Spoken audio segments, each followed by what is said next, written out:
આપણે એક વાત કરવાની છે. તુલસીદાસના એક દોહામાં સમાયેલા છે કે એવા સંયોગો છે કે એને કેવો મંત્ર બનાવ્યો છે. એની અંદર આપણે ભારતના 29 રાજ્યોના નામ આવી ગયેલા છે. એવો એક એને મંત્ર લખેલો છે.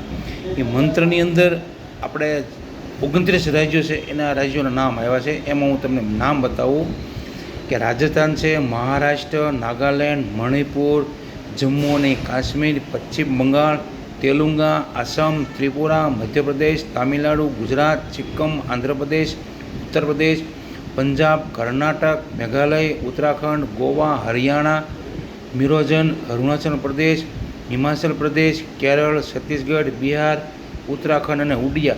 આમાંથી પહેલો અક્ષર જે લઈ જાઓ ને તે એક મંત્ર બની જાય છે. રામ નામનો મંત્ર બની જાય છે. એટલે તમે ચેક કરી જુઓ અને બરાબર વાંચજો.